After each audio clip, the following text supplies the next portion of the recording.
কাৰ্বি আংলং সাহিত্য সাহিত্য পৰিষদৰ স্বাস্থ্য বিভাগৰ তৎপৰতা হাওৰাঘাটত 25 জন দৃষ্টিহীনে লাভ কৰিলে দৃষ্টিশক্তি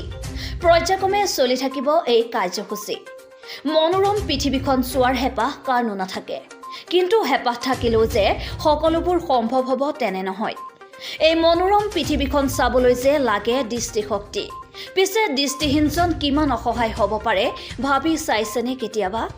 হয় কাৰ্বি আংলং জিলাৰ হাওৰাঘাট পৰিষদীয় সমষ্টিৰ জনপ্ৰতিনিধি তথা কাৰ্বি আংলং সাহিত্য সাহিত্য পৰিষদৰ স্বাস্থ্য বিভাগৰ কাৰ্যবাহী সদস্য খনসিং ৰংপিৰ ওলাই আহিছে এই সকল দৃষ্টিহীন লোকৰ বাবে প্ৰথম পৰ্যায়ত 20 গৰাকী লোকৰ কেটৰেক্ট অস্ত্ৰোপচাৰ সুকলমে সম্পন্ন হোৱাৰ পিছত দ্বিতীয় পৰ্যায়ত আন 25 গৰাকী লোকক অস্ত্ৰোপচাৰ সম্পন্ন কৰা হয় আনহাতে পৰ্যায়ক্ৰমে এই কাৰ্যসূচী চলি থকাৰ কথাও সদৰি কৰে স্বাস্থ্য বিভাগৰ কাৰ্যবাহী সদস্য খনসিং ৰংপিয়ে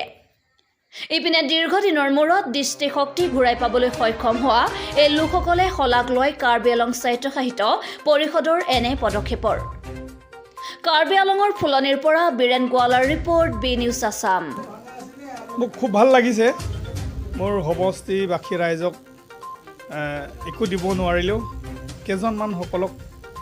মই চকুৰ অপাৰেশ্যন হোৱাৰ ক্ষেত্ৰত সহায় কৰি দিছোঁ আৰু ইতিমধ্যে তেখেতসকলে যোৰহাটৰ পৰা আহিলে বেটছ ৱাইজকৈ মই যোৱাবাৰ 20 জন পঠাইছিলোঁ আৰু এবাৰ 25 জন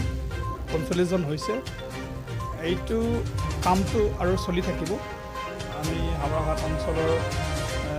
যিমান মানুহ আছে আৰু যোৱাবাৰ আমি লায়ন্স ক্লাবৰ লগত টাই আপ কৰি হেল্থ ফ্ৰী আই চেকআপ কেম্প পাতিছিলোঁ তাত নিয়াৰ এবাউট কেটাৰেক্ট পেচেণ্ট আমি 250 এনেকুৱা সংখ্যা এটা পাইছোঁ তাৰমানে লিষ্ট কৰা আছে আমাৰ তাত এইকেইজনক আমি মানে বেটছ ৱাইজ আটাইকেইজনকে মানে কেটাৰেক্ট অপাৰেশ্যনৰ যিহেতু প্ৰয়োজন আছে বুলি ডক্টৰসকলে কৈছে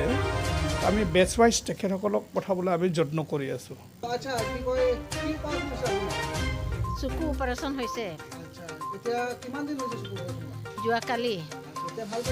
এতিয়া ভাল পাইছে পুৰা দেখিছে যোৰহাট ইয়াত এতিয়া পুৰা চকু দেখিছে আমাৰ ঘৰত ইয়াত হাওৰাঘাট লংটেৰাং গাঁও